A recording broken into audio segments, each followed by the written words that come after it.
faces that come pretty frequently and a few new faces.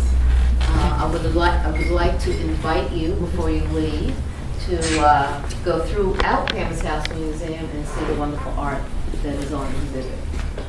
Claude Clark, who is a master and came to his real being in the 40s, worked for the WPA during the late 39, 40s, I should say. And I just want to recognize his daughter, who's over there. So when you see, her name is Alice Pittman. So when you see his work in the front 2 galleries in the hallway, you can go up to her and express how you feel about that wonderful work. In the back galleries around you, Steve Prince, who is a printmaker, and upstairs we have Nigel Dorsey, who is a digital collage artist, as well as he does a lot of mixed media and actual collage work. So come back frequently. This show closes the end of this month, and we will be opening with Chester Higgins on October the 12th, as well as Clarence Davis, who's local. Chester Higgins, I know when you see his work, you will recognize it. He was or is a photojournalist that works for the New York Times, and in the past has worked for Look magazine. A lot of very, very iconic images that he has done. Clarence Davis is a local photojournalist here in Atlanta. So mark the calendars, October the 12th. We're doing a tribute to Fela, October 2nd and 3rd. And there's one other, we also have an opening for the Ashley Bryant exhibition, which is in the Auburn Avenue Research Library satellite gallery that we're housing here. We have joined forces. So if you're looking for the Auburn Avenue Research Library programming, you're looking here. All right, so I am really deeply, deeply honored to have Herman Russell in our midst. We all know that he is an icon in this community. Not only has he helped to build Atlanta with physical structures, he has helped to build Atlanta in many, many, many ways on the political scene, the social scene. He has been a force in this community to build it to what it is. So it's truly an honor to have him. I can't wait to hear what he has to say about his book. I have not read the book, but guess what? Tonight is the day that I'm going to turn the first page. So again, Michelle, it's wonderful to always be a part of Written Magazine. We've been doing this for 3 or 4 years. So audience, don't stop coming, don't stop reading, and I'm going to turn it over to you so I can hear from the children of the audience. That was so wonderful. How are you, Mr. Russell? Oh, I'm well, very well. Good. Well. So I did get an opportunity to read the book. Oh, good. I did some research on you too. So the first thing that popped up when you do a Google on Herman Russell is wealth. And there's this thing called Forbes magazine that does a list of the wealthiest African Americans, and you know, you scroll through and it's a whole bunch of entertainers and ball players, and you get around 9 or 10, and then there's a construction person.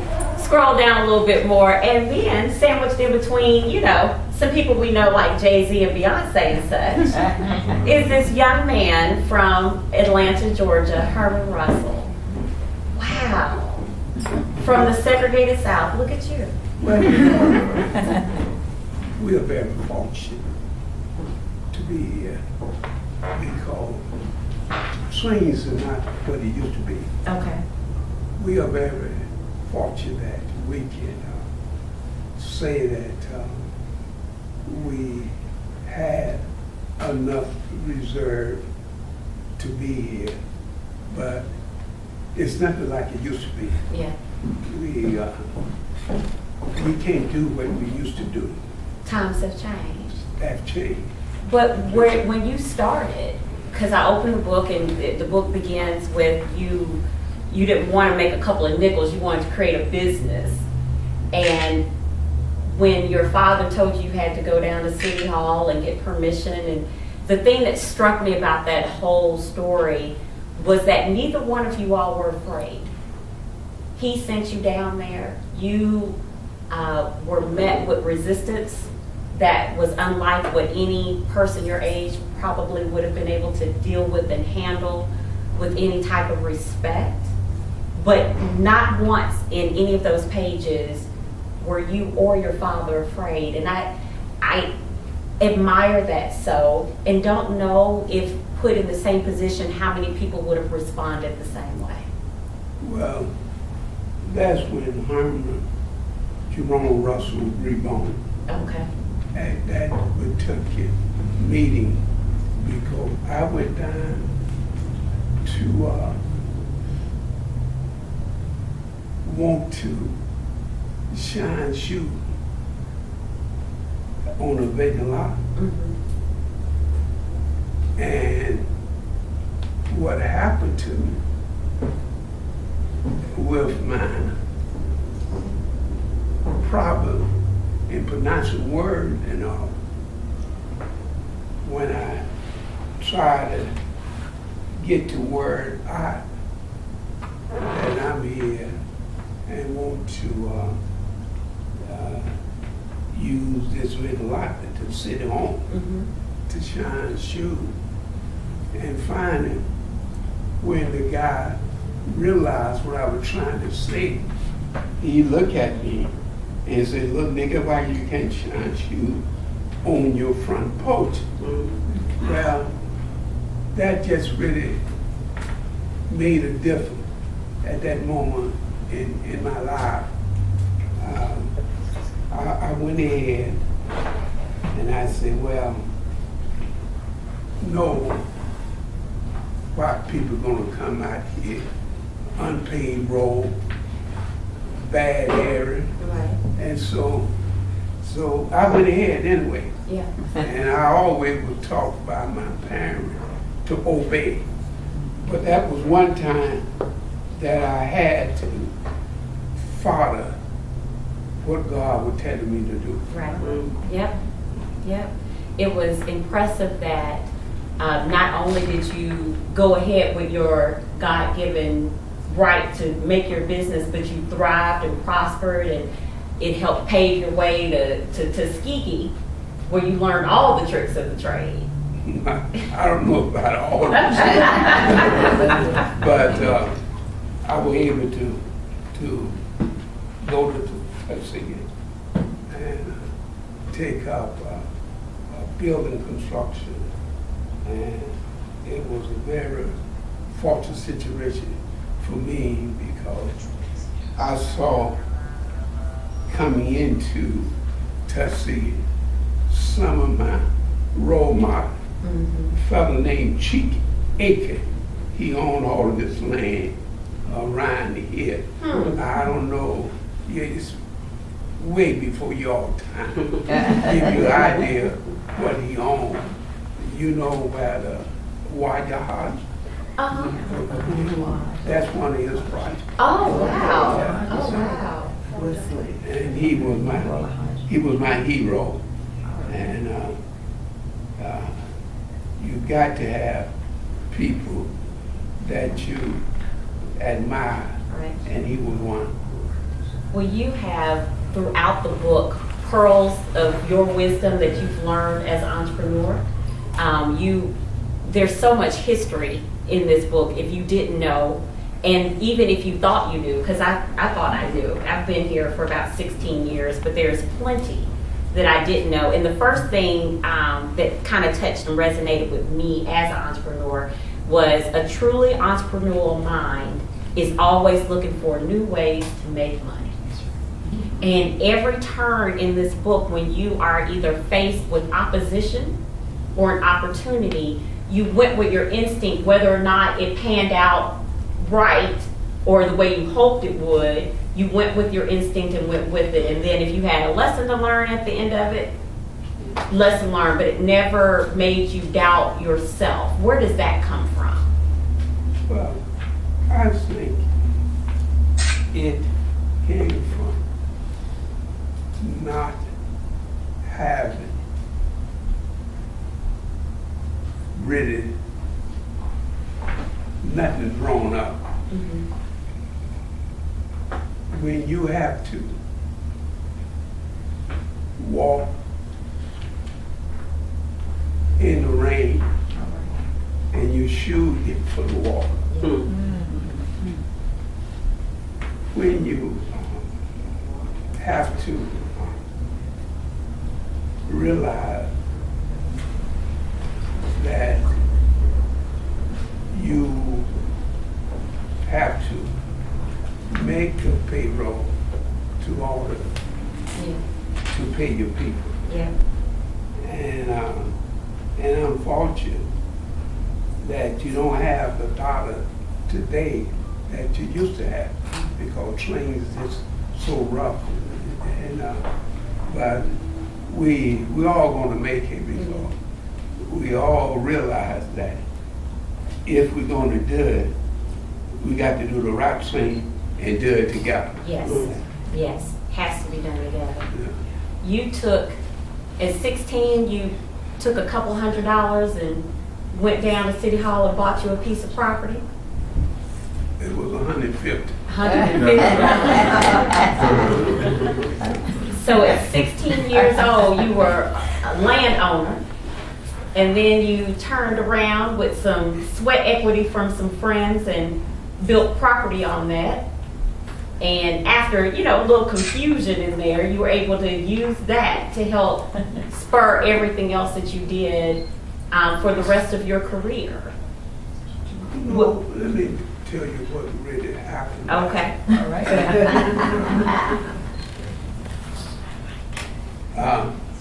I built on the wrong lot. I wasn't going to tell him that part. I wasn't going to tell him that part. Yeah. I built on the wrong lot. And it was a white gentleman that came out and said, "Who built this house?" Yeah. I told him I was building the house. He looked at me. He said, "Do you know you're building on someone else's lot?" I told him, "No." And the reason for that, since I bought the lot from the city and it was paid for, we didn't run a title suit. See, as a rule, if you're buying a piece of property from the bank, you got to run a title such and all. And he said, "Young man, this is my lot." And he proved it to me. It was his lot. And he said, "Okay, I'm going to change with you." I thought that was remarkable. Yeah, we changed lot. And, it's some good people. We can't put all people in the same category, because he probably could have got rid of Herman Russell at that moment. Because, that's all I had. And so that's what happened. And just very fortunate. And we're gonna do it because we're gonna do it right. Right. You keep using the word fortunate, but you have had some interactions in this book that is blessed and highly favored. You came across the path of people who, it has to be your personality that allowed for partnerships that turned into joint ventures. It had to be something more than fortune when you run into Martin Luther King Jr. at a pool hall one day, and then a few years later you're helping getting kids out of jail. I want people to understand the sense of serendipity that happened, because a lot of people could have been in the same place at the same time and not been the same man, and those things would not have occurred. I think it takes somebody who you learned well from your father. He seemed, the way you described him in the book, to be a very respectable man in the community. But there's something within you that allows for these relationships. Your friendships are who's who. Vernon Jordan on one side, Colin Powell on the other. Like, these are people that you just haven't had past acquaintances with. These are your friends. Yes. You know, I've had two blessings. I had a wife, first wife who loved me and cared. And God blessed me with another wife who have been my little angel. Mm-hmm. And I can say that my first wife have to be happy with the fact that if someone who loved me, there for me, and care,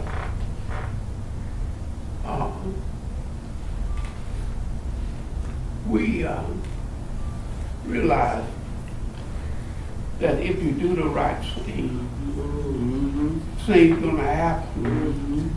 I should never forget. We bought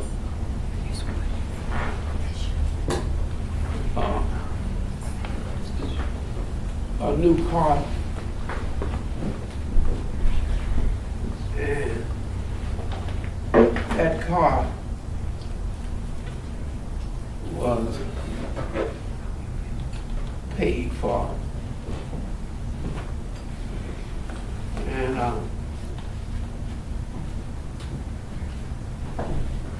we had an accident where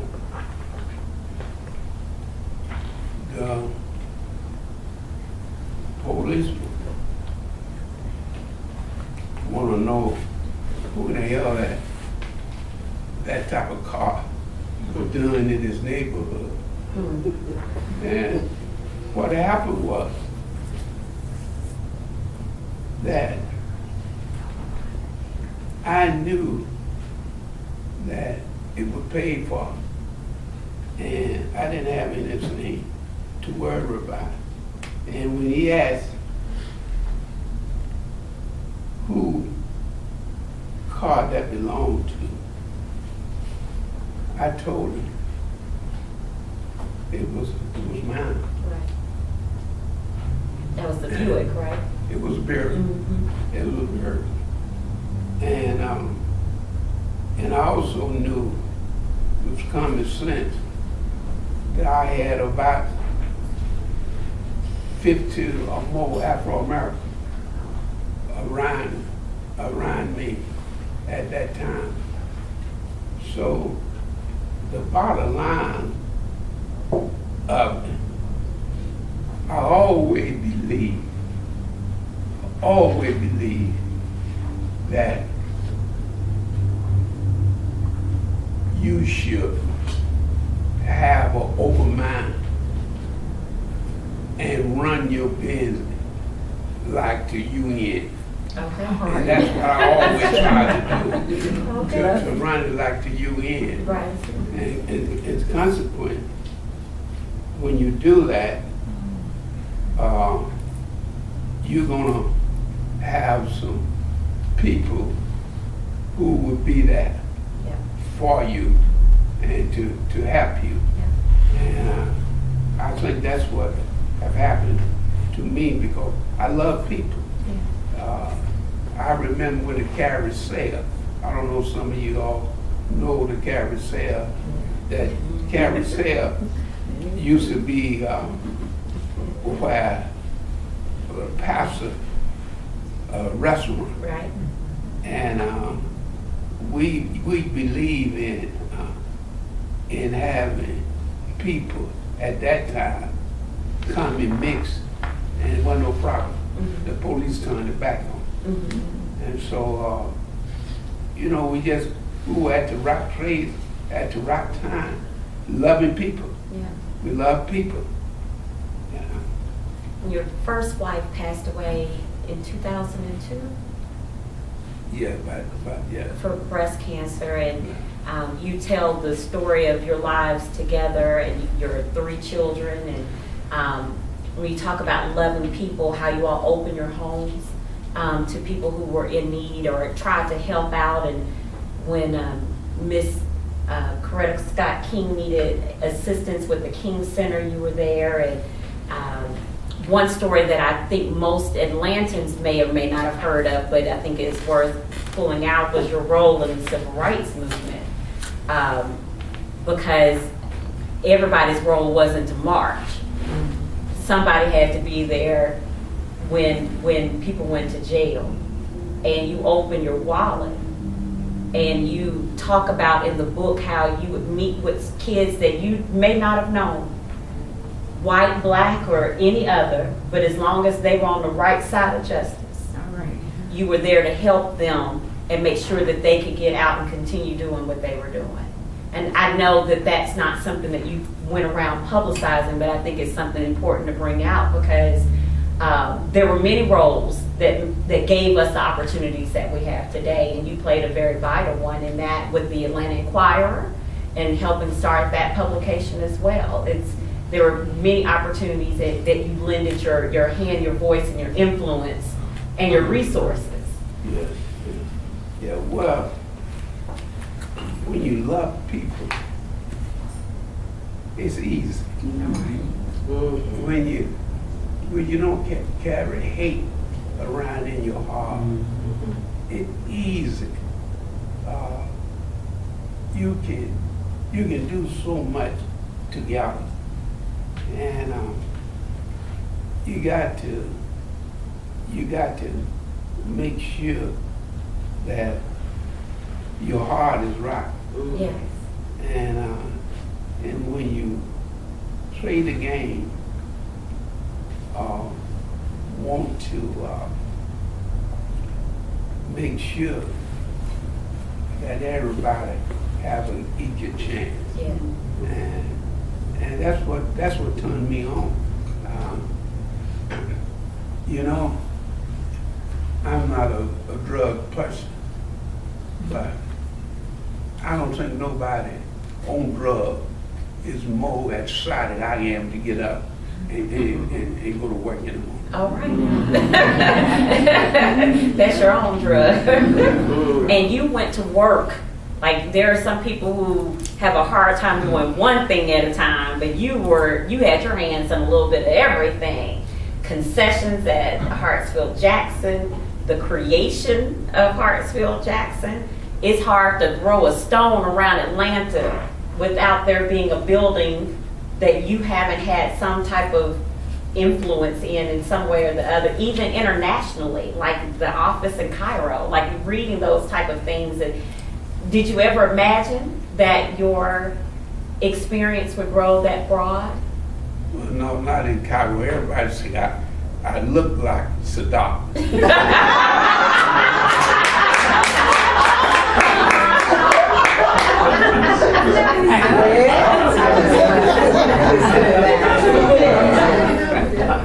What was so good about that,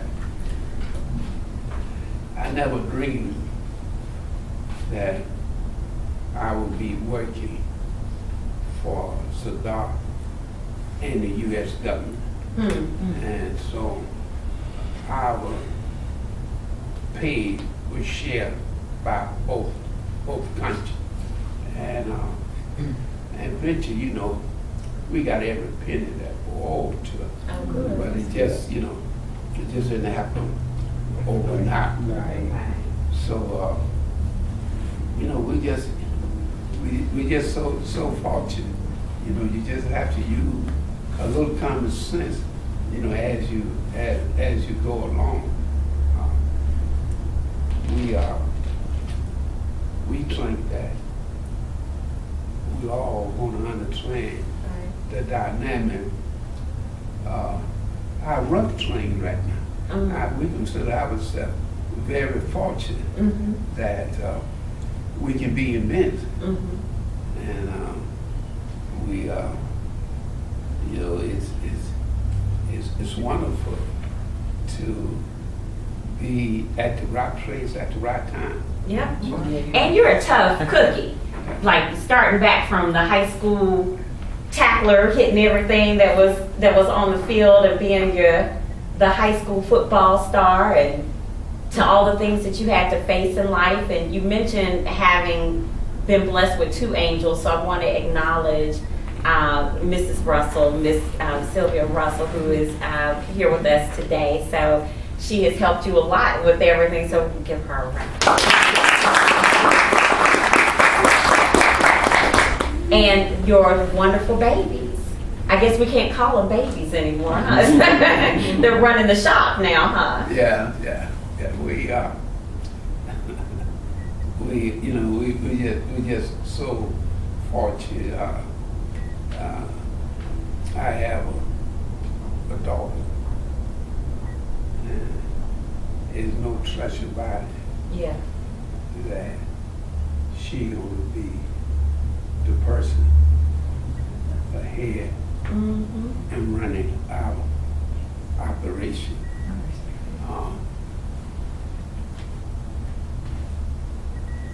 She tough.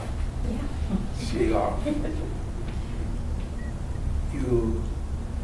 I worry about her a lot, because if you don't watch her, she give away everything. She's got her dad's spirit of generosity. So she just a dandy. And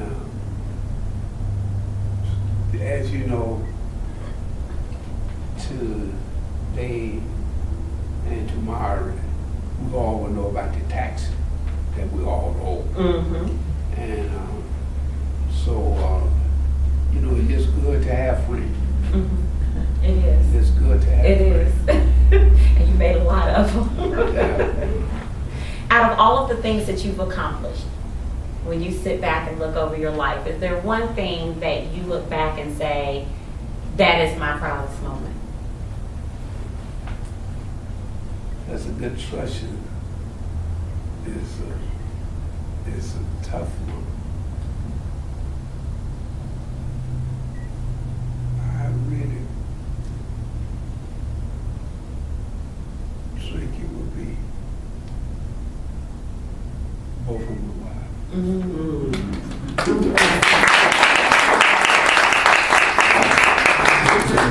Good answer.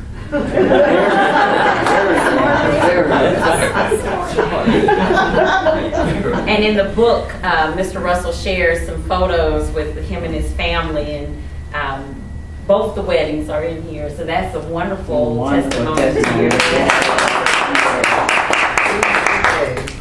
I want to read a passage to you, if you don't mind. I'm often asked how I could have owned a portfolio of almost 2,000 rental units, a property management company, and an insurance company before the age of 40. The answer is easy. I didn't spend money on showy, expensive offices. I didn't do a lot of unnecessary travel. I didn't spend my money on expensive clothes and jewelry. I didn't eat in expensive restaurants, and I didn't drive expensive cars. I didn't even buy a car or move out of my parents' home until I was 26. I held on to my earnings and reinvested in my company and myself. That increased my return on investment manyfold.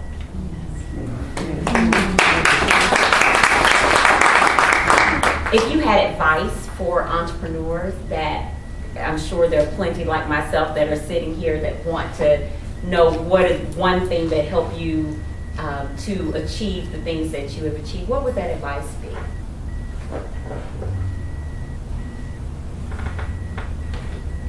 Honest. Good. No substitute for That's right. people got to believe in you. If people don't believe in you,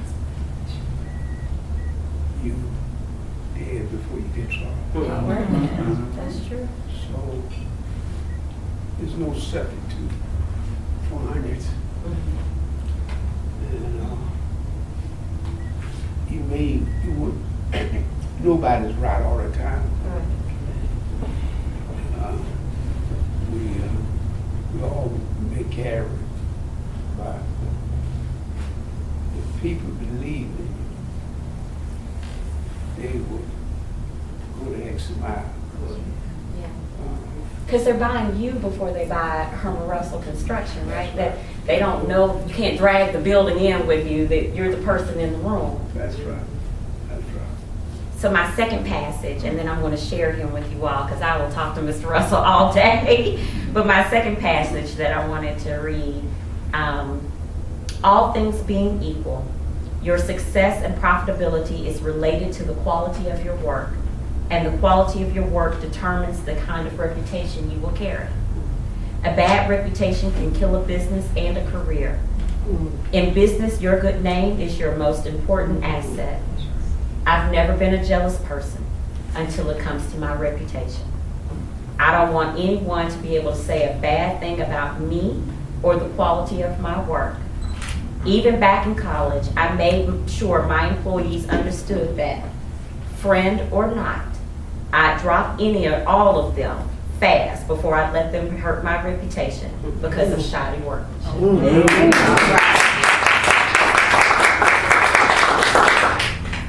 Do you have any questions for Mr. Russell? May I tell something on it? you let Mr. Black come in, so this is your fault. I've been a fan of Mr. Russell for more than 50 years, so I've heard a lot of things about him over the years, but he had the reputation early on that when he had his plastering company, H.J. Russell Plastering, right? That's right. And this was during the time in the 60s and all that when folk used slide rules, and the young Jewish boys would show up with their slide rules to estimate a project. They'd walk it off and do all their calculating and stuff. And the reputation that he had, I don't know if he knew this or not, but the word was that if anybody put in a bid that was lower than his, when they found out about it, they would withdraw their bid because they said if Herman says it takes that much to do the job, it can't be done. Did you know that? Did you know you had that reputation? No. Yes, ma'am. First of all, I'd like to thank you. It was a great interview. I think you did a wonderful job. Second of all, Mr. Herman, I'd like to thank you for the book. My husband and I, he died a couple of months ago. We're both, John Perdue, part of the civil rights movement. He spent many months in jail because of what he believed. And we work with young children in the Westview area. And one of my problems is that we need to show our children people like you, that they can be successful. So I thank you for the book. I had to come. I was doing some other things, but I said, I got to go get the book to put in our library for the children because we're losing our young people and they need to know that they can be entrepreneurs. We're training them to be business people rather than, get a job. We said, you can start a job. So we're doing that with kids in Westview. They're going to start a business this summer. Oh, wonderful. And I've heard so many things about you. Growing up in Albany, Georgia, just a wonderful person, and there are other people that in a few years you're going to see some of these young people who can say that I read the book that you wrote and I'm successful because of that.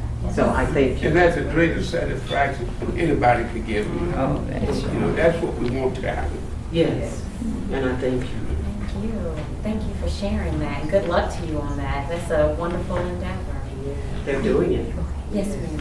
Mr. Russell, hi. I am an educator and a storyteller, and that's why I'm here. I have the book tonight because I want to be able, as a Kuumba storyteller, to make sure that the oral tradition of your work is never forgotten. Wonderful. So thank you so much for tonight. You're going to have a good time with that. The language of the book puts you in the period.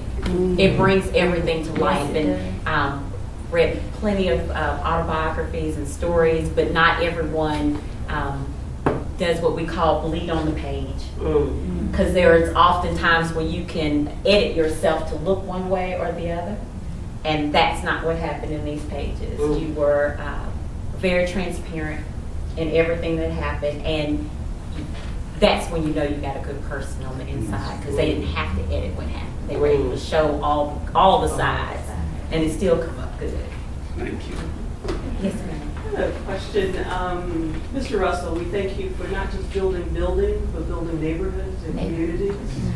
And if you could speak on Martin Luther King Jr. Drive and how, what's happening with the dome and your expertise in that area, what needs to happen to that street and that community? You know, none of us know exactly how fast things going to turn around. But I think one thing that we can say, that's going to be a hot area, no doubt about it. Now, naturally, we, in the past, in mainly Jackson days and other leaders, they made it much more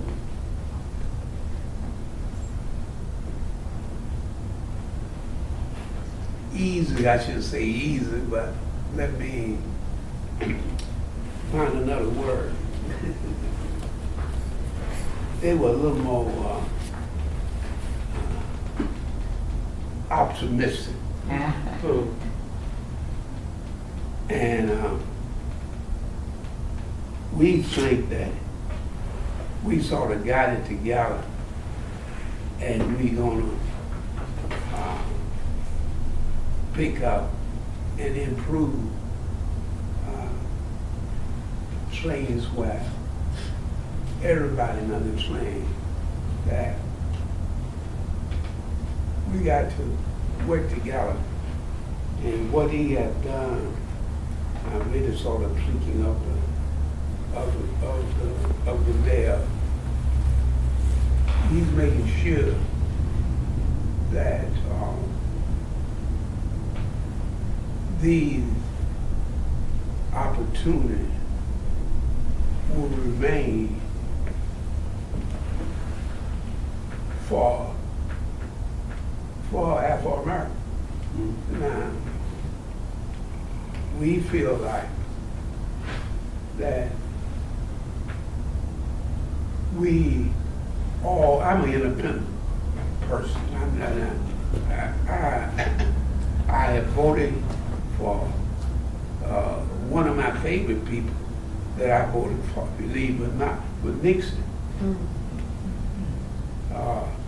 Because Nixon knew how to party at the White House.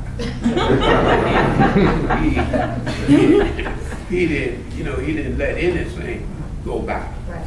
And he was just great. And he had a friend there by the name of Bob Jackson. He was Afro-American, and he was a top guy there in the White House. So I think we're gonna be okay. I've been fortunate enough to be with a lot of rock people at the rock time, like Rockefeller. I was sitting next to Rockefeller, and he was one of the richer men in the world, but he couldn't eat. He had a disease that wouldn't let him eat like he wanted to. And consequently, he missed out on a lot. So you just got to be honest, and I think we're going to be okay. I really do. Thank you, Mr. Herman Russell.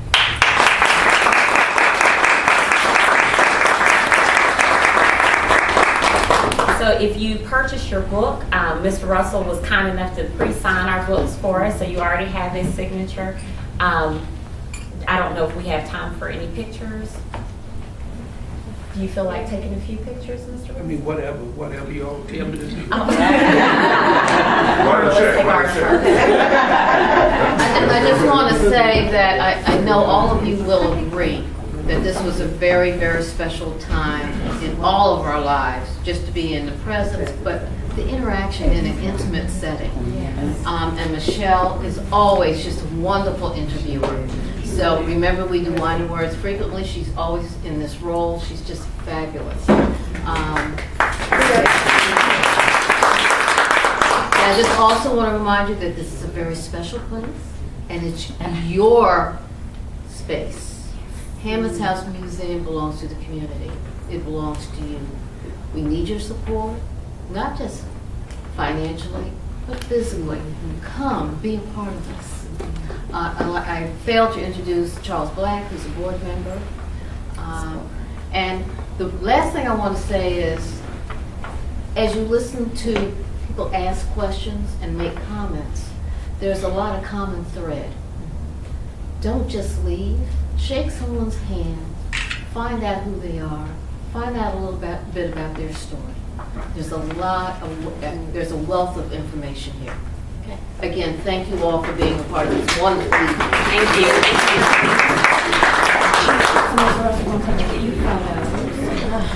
We're going to take our campus house.